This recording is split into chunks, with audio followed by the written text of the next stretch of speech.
मैया अब मोहे जाने दे, जाने दे मोहे मथुरा जाना। प्यार दुलार से पालने वाली अपने लाल को मत बिसराना, मत बिसराना।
क्या हुआ प्रभु? इन लोगों ने रास्ता रोका है। किन लोगों ने? हम लोगों ने।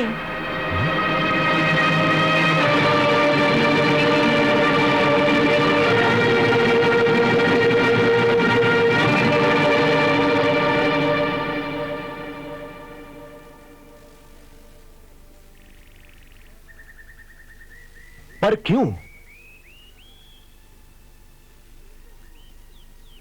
देखिए अक्रूर जी, हमने ये कह दिया कि कान्हा को गोकुल से नहीं जाने देंगी। यदि मैं कान्हा को साथ लेकर नहीं जाऊंगा तो मेरा यहां आना व्यर्थ हो जाएगा। और यदि आप कान्हा को यूं ले जाओगे तो हमारा सारा जीवन बेकार हो जाएगा। और हम ये अपने जीते जी नहीं होने देंगी, इसीलिए रास्ते में पड़ी हैं कि कान्हा को ले जाना है तो हमारे ऊपर से रथ ले जाओ, ताकि जब कान्हा ही न रहे तो हमारे शरीरों में प्राण भी न रहें।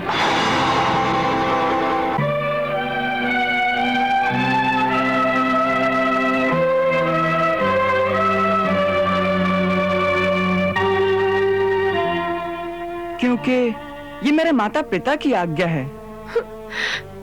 एक दिन अपने माता पिता की आज्ञा से विवश होकर चले जाओगे। ये बात तब नहीं सोची थी जब मुरली बजाकर हमें अपने प्रेम के जाल में फंसा लिया था।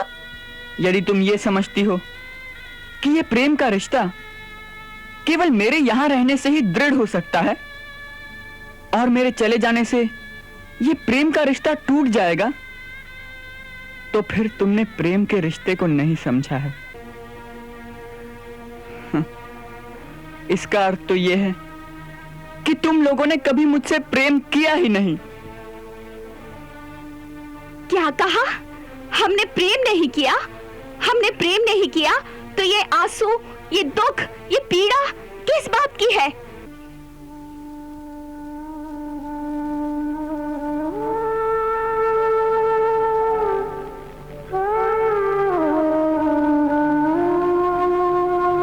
ये आंसू, ये पीड़ा, ये दुख, ये केवल मोह का दुख है। ये इस प्रकार रास्ते में लेटना, ये विलाप करना, ये प्रेम की निशानी नहीं, केवल मोह का प्रदर्शन है। जिसे तुम मोह का प्रदर्शन कहते हो वो प्रेम की विवशता है, प्रेम का बलिदान है वो। कैसा बलिदान? अपने प्राणों का बलिदान। तुम्हारा विरह हमसे सहा नहीं जाएगा, इसलिए तुम्हारे रथ के नीचे हम अपने प्राण दे देंगी। जाना है तो चला दो ये रथ हमारे शरीरों पर।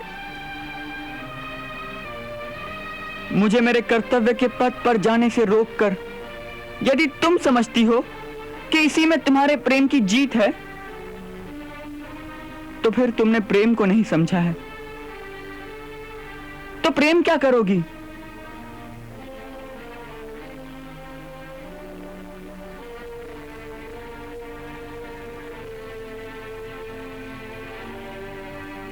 उठो,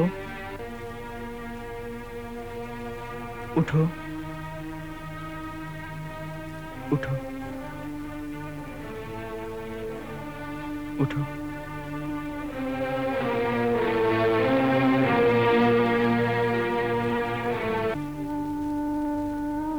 याद रखो, प्रेम कभी कर्तव्य के पथ का रोड़ा नहीं होता। जो सच्चा प्रेम होता है वो कर्तव्य के पथ पर जा रहे अपने प्रेमी का बहुत बड़ा संबल होता है, उसका सहारा होता है। वो उसे बल देता है, शक्ति देता है।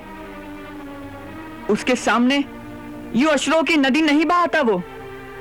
मैं तो यही समझता था कि जो निश्चल प्रेम मुझे तुम लोगों से मिला है, उसके सहारे मैं अपना बाकी सारा जीवन व्यतीत कर लूंगा। मैं तुम लोगों के उस अगाध प्रेम को अपने हृदय की गहराइयों में छिपा कर ले जा रहा था कि राजनीति और राजमहलों के उस मिथ्या वातावरण में स्वार्थ, झूठ, लोभ और हिंसा से भरे उन लोगों के बीच रहते रहते जब कभी मेरा मन घबराएगा तो मैं अपने हृदय में झांक कर तुम्हारे निश्चल और निस्वार्थ प्रेम की झांकी को देखकर अपने मन को शीतल कर लिया करूंगा, जिससे जीवन की सुंदरता पर मेरा विश्वास हर बार दृढ़ होता रहे।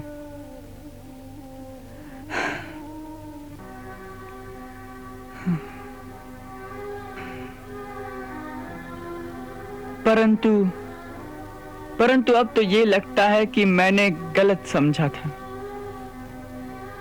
उनसे उनसे प्रेम की आशा की थी मैंने, जो प्रेम का अर्थ भी नहीं जानती।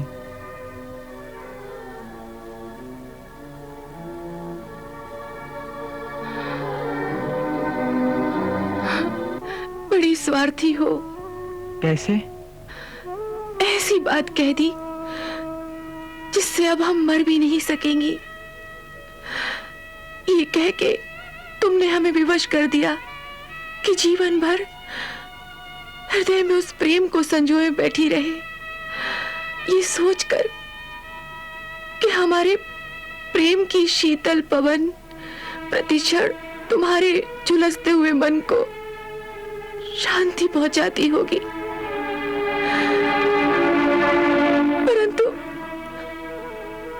परंतु हमारे मन को तो इतना आश्वासन तक नहीं दिया कि हमारे भाग्य में फिर कभी तुम्हारे चरणों की शीतल छाया मिलेगी।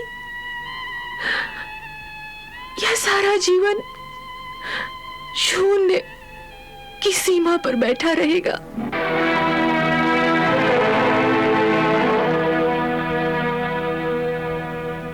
नहीं, जीवन शून्य नहीं होगा। मैं एक बार फिर आऊंगा।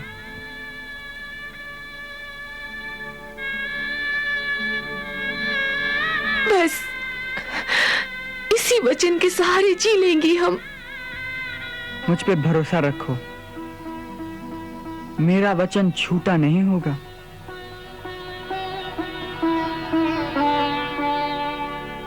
अच्छा,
हैं? अक्रूर जी, ये अपने ही साथी हैं, सुरक्षा के लिए अपने साथ आए हैं। सुरक्षा? किससे?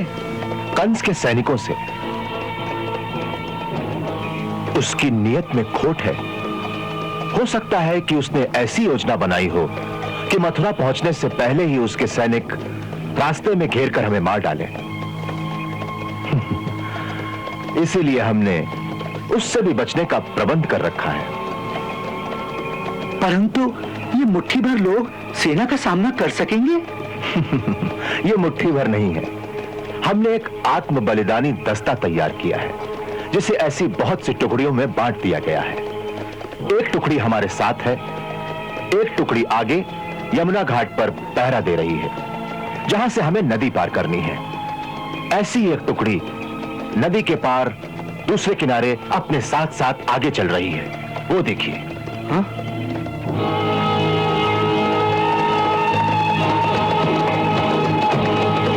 वो किस लिए?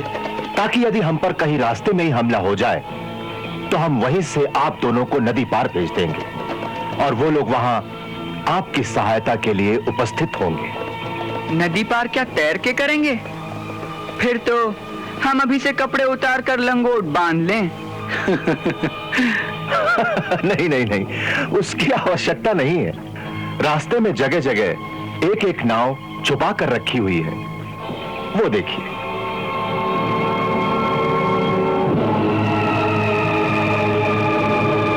ये सारा प्रबंध तो बहुत अच्छा है अक्रूर जी, परंतु जिस सेना के भय से ये सब कर रहे हैं उसका पता कैसे लगेगा? उसके लिए हमारे साथी इन पहाड़ियों के ऊपर निरंतर पहरा दे रहे हैं। वो देखिए।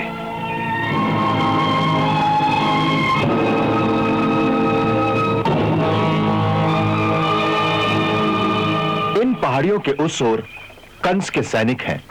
हमारे साथी उनकी गतिविधियों पर नजर रखे हुए हैं। कोई खतरे की बात देखेंगे तो उनके हाथ में जो पताका है उसका रंग बदल जाएगा। वाह काका, क्या तैयारी की है आपने? मान गए हम आपकी सुरक्षा प्रणाली को। आप सचमुच यादवों के प्रमुख सेनापति होने के योग्य हैं। आपकी तो जितनी प्रशंसा की जाए कम ही होगी। राजकुमार कृष्ण, हमें अपनी प्रशंसा, अपनी किसी पदवी की चिंता नहीं है। चिंता तो इस समय केवल आपकी सुरक्षा की है। यह हमारा दुर्भाग्य है कि हम स्वयं आपको एक हत्यारे के पास लेकर जा रहे हैं और इसे हमारी आत्मा स्वीकार नहीं कर रही है। तो फिर आप क्या करेंगे? इसी धर्म संकट का निर्णय करना है कि क्या करें। एक ओर स्वामी की आज्ञा है तो दूसरी ओर हमारे साथियों का एक ही आग्रह है कि मथुरा में प्रवेश करने से पहले ही आपको भगाकर राज्य के बाहर किसी सुरक्षित स्थान पर ले जाएं। तो आपने कोई निर्णय लिया? नहीं, इसी धर्म संकट में फंसा हुआ हूं। वो भी धर्म है, ये भी धर्म है। आप निर्णय नहीं कर सकते अक्रूर जी, परंतु मैं निर्णय कर चुका हूं। क्या? अक्रूर जी, इस समय आपके सामने दो विरोधी कर्तव्य हैं, परंतु मेरे सामने तो एक ही कर्तव्य है। आप एक राजनीतिज्ञ का धर्म निभा रहे हैं, परंतु मैं केवल एक पुत्र का कर्तव्य देख रहा हूं। एक पुत्र होने के नाते मेरा केवल एक ही धर्म है कि मैं अपने पिता के दिए हुए वचन को छूटा ना होने दूं। मेरे पिताश्री ने कंस को जो वचन दिया है उसका मुझे पालन करना होगा। यही एक पुत्र का धर्म है। इसीलिए इस समय आपका एक ही कर्तव्य है कि आप अपने स्वामी की आज्ञा अनुसार मुझे ले जाकर महाराज कंस के हवाले कर दीजिए।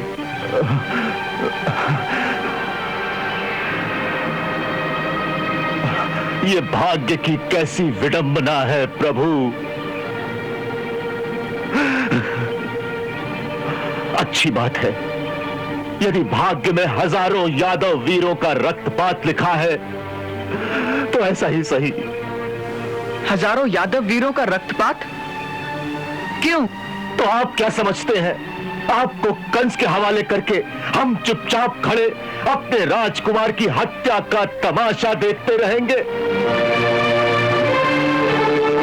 नहीं राजकुमार, नहीं। एक बार आपको उसके सामने खड़ा कर दूं, बस इतने में ही हमारे स्वामी का वचन पूरा हो जाता है। तत्पश्चात उसकी तलवार निकलने से पहले ही हमारे छुपे हुए यादव वीरों की तलवारें बिजली की तरह एक साथ लपक पड़ेंगी।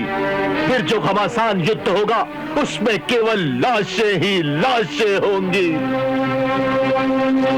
परंतु हमारे यादव वीर अपनी लाशों के ऊपर से आप दोनों को बचाकर निकाल ले जाएंगे, इसका मुझे पूर्ण विश्वास है और आप भी इसका विश्वास कीजिए।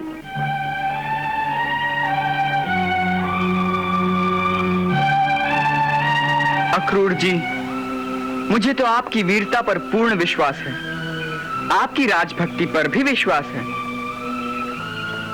परंतु आपको हम पर विश्वास नहीं। आप पर? अक्रूर जी, जितना आपको अपनी वीरता पर विश्वास है, उतना ही विश्वास यदि आप हमारी शक्ति पर कर लें, तो फिर यह चिंता करने की आवश्यकता ही नहीं रहेगी।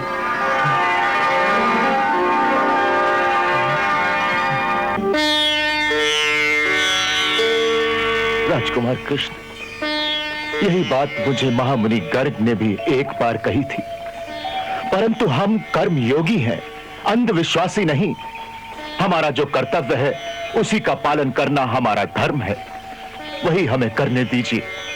इसी में हमारी सहायता कीजिए प्रभु, सहायता कीजिए। बड़ी सुंदर बात कही आपने अक्रूर जी। अच्छा, आप वही कीजिए जिसे आपकी आत्मा स्वीकार करे। हम वचन देते हैं कि आप जो कहेंगे हम वही करेंगे। नहीं नहीं नहीं, आप हमारे स्वामी हैं, ये क्या कह रहे हैं आप? अपने कर्मयोगी काका को प्रणाम कर रहा हूं अक्रूर जी।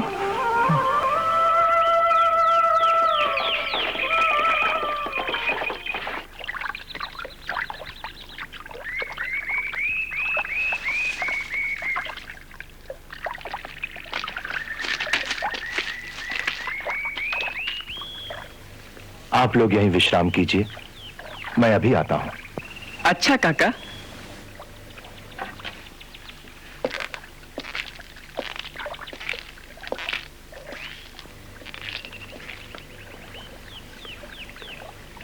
क्या सोचना है?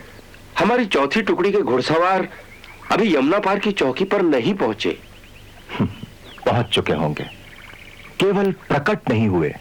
अर्थात ये कि हमारी यही आज्ञा थी, वहां पहुंचकर कहीं छुपे रहें और तभी प्रकट हों जब नदी के दोनों किनारों पर बाकी सारे प्रबंध योजना अनुसार ठीक हों और हम उसका इशारा करें। उसके लिए हमें यमुना जी में स्नान करना पड़ेगा, वही हमारा गुप्त संकेत है।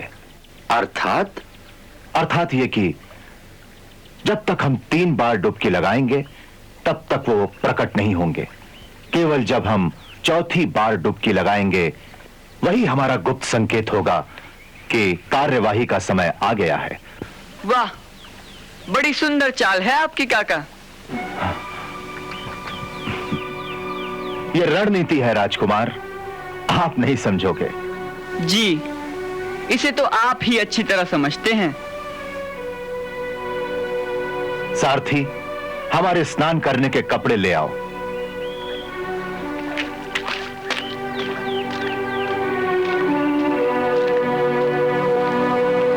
अक्रूर जी ने तो बड़ी लंबी चौड़ी योजना बना रखी है दाऊ भैया। हाँ, मुझे तो इन पर दया आ रही है, बेचारे बहुत थक जाएंगे। अच्छा है, थकने दो, अहंकार में तो यही होता है।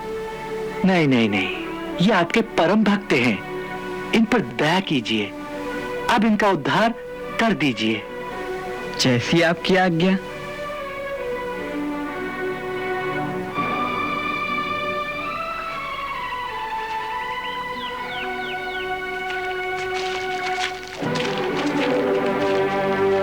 आप लोग यहीं रुकिए, मैं गुप्त संकेत देकर आता हूं। जी।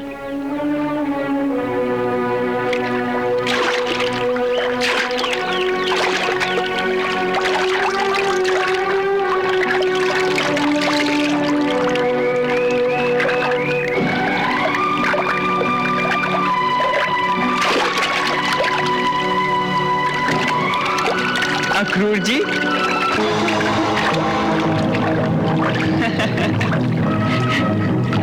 आप यहाँ क्या कर रहे हैं? बोलिए ना, क्या कर रहे हो?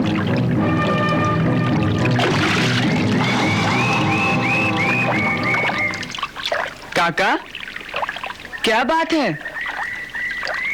क्या देख रहे हो? कुछ नहीं। काका, आपने हमारी बात का उत्तर नहीं दिया। आप इस स्थान पर क्या करने आए हो? बोलिए ना काका, कुछ तो उत्तर दीजिए।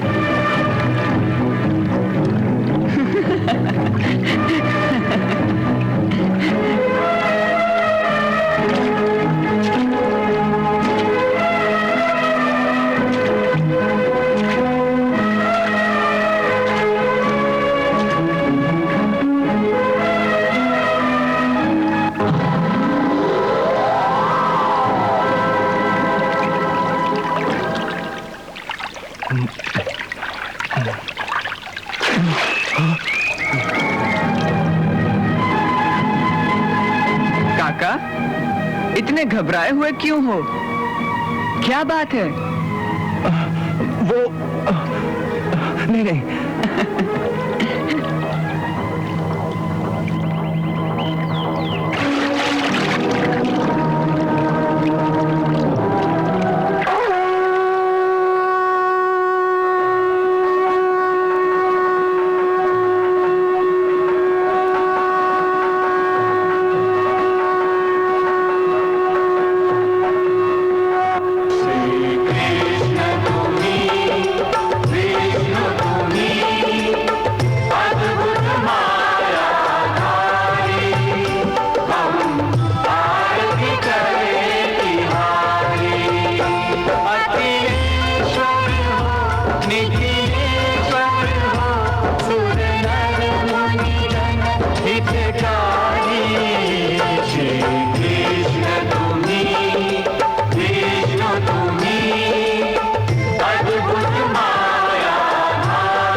समुच्यते सावरं जङ्गमं कृष्ण सर्वं कृष्णमयं जगत् आकाशात् पतितं तोयं यथा गच्छति सागरं सर्वदेव नमस्कारः केवलं प्रईश्वरति।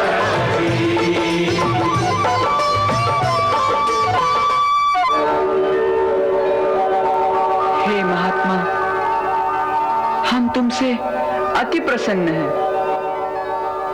बहुत काल से हमारी सुरक्षा की चिंता के कारण तुम्हारे हृदय में केवल हमारा ही ध्यान था, हमारा ही चिंतन था।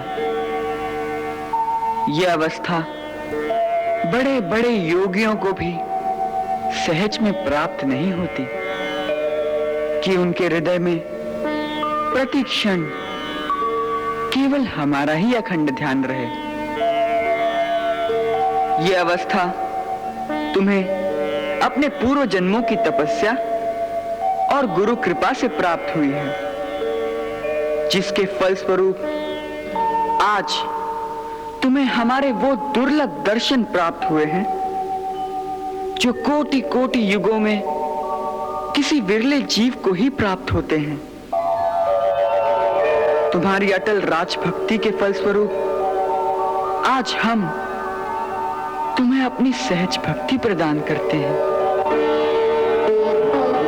तुम्हारी कर्तव्य निष्ठा के कारण अपने कर्म पथ पर डटे रहने का तुम्हारा अहंकार क्योंकि निस्वार्थ था, इसीलिए वो अहंकार तुम्हारा दोष नहीं माना जाएगा। हम तुम्हें तुम्हारे उस निस्वार्थ अहंकार के बदले भगवत परायण होने की भावना प्रदान करते हैं। आज महामुनि गर्ग का वचन सार्थक हो गया। आज से तुम्हारा मन सदा के लिए केवल हमारे चरण कमलों का ही अनुरागी रहेगा। उसमें कभी कोई विकार नहीं आएगा। तुम एक सच्चे कर्म योगी की भांति संसार के समस्त कर्म करते रहोगे, परंतु वो सारे कर्म भगवत पूजा के समान ही मोक्षदायक होंगे। तथास्तु।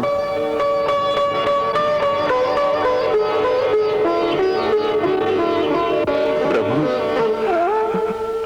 आपकी असीम कृपा से आज मैं कृत्य हो गया। प्रभु, कृत्य हो गया।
स्वामी, आप चौथी डुबकी लगाना भूल गए। अब चौथी डुबकी की आवश्यकता नहीं रही। परंतु वो लोग। परंतु कुछ नहीं, सारे काम ठीक हो गए। ठीक हो गए सारे काम। सुनो, सब साथियों से कह दो कि अब चिंता करने की कोई बात नहीं। जो सबकी रक्षा करता है, उसकी रक्षा के लिए हमें चिंता करने की आवश्यकता नहीं। प्रभु, हमें चिंता नहीं करनी चाहिए। हमें चिंता नहीं करनी चाहिए।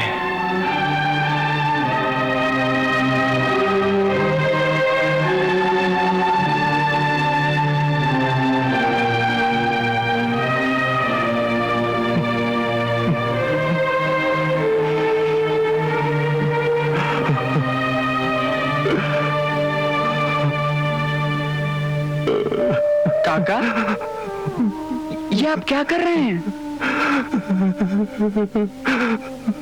मैं अब तक आपको नहीं पहचान सका, मुझे क्षमा कर दो।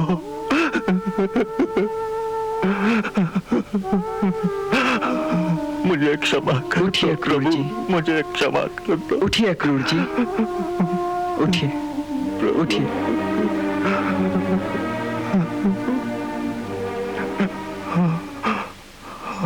अक्रूर जी, हम तो केवल आपकी चिंता दूर कर रहे थे।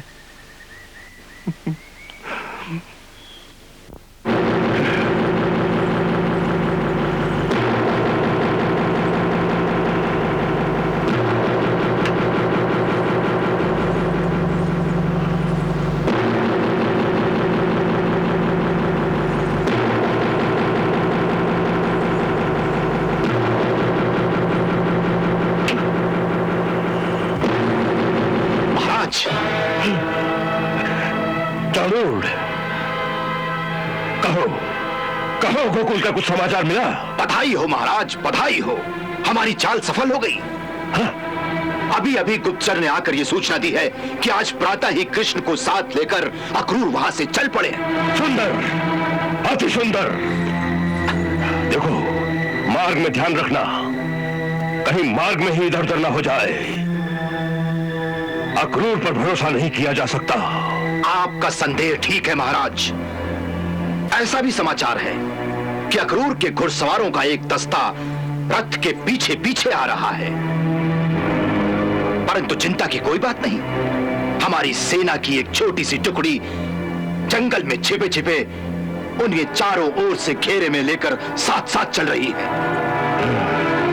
अब मथुरा आने के सिवा उनके पास दूसरा कोई रास्ता नहीं रहा। यहां तक कि हमने गोकुल वापस जाने का रास्ता भी पीछे से बंद कर दिया है। उत्तम, अति उत्तम। कब तक आ जाएंगे? उन्हें आज शाम तक यहां पहुंच जाना चाहिए। मछली जाल में आ गई चाणूर, मछली जाल में आ गई। नगर में घुसते ही उसकी जीवन लीला समाप्त कर दी जाए। क्षमा करें महाराज, ऐसा करना बुद्धिमानी नहीं होगी। क्यों? उसके कई कारण हैं। क्या कारण हो सकता है?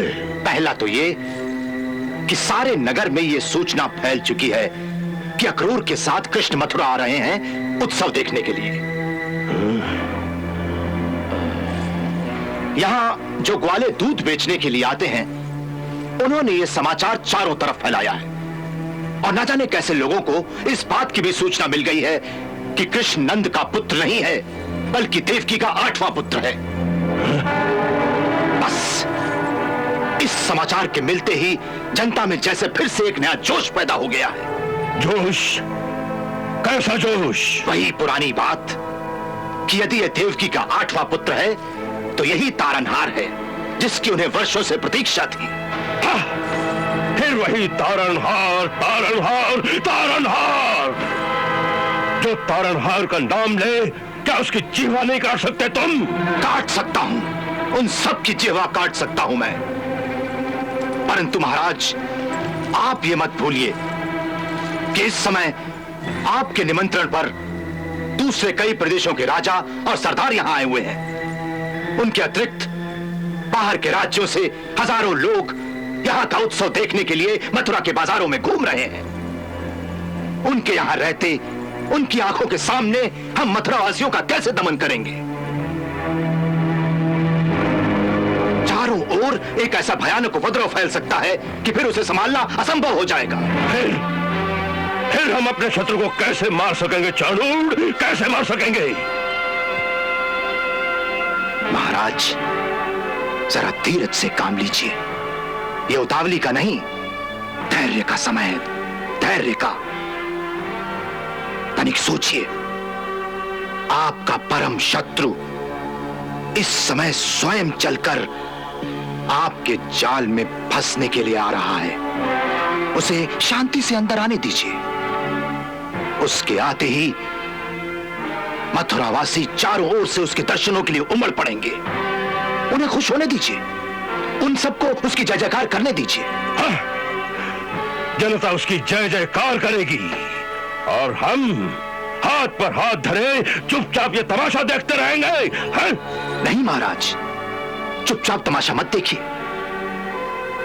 बल्कि आपकी ओर से भी आपके मंत्री उसका एक राजकुमार की भांति ही स्वागत करें।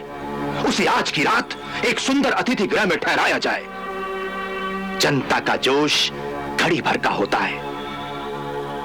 उसका इस प्रकार स्वागत सत्कार होता हुआ देखकर मथुरावासी शांत हो जाएंगे और चुपचाप अपने अपने घरों में जाकर सो जाएंगे।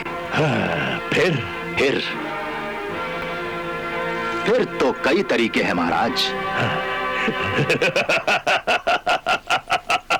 कृष्णा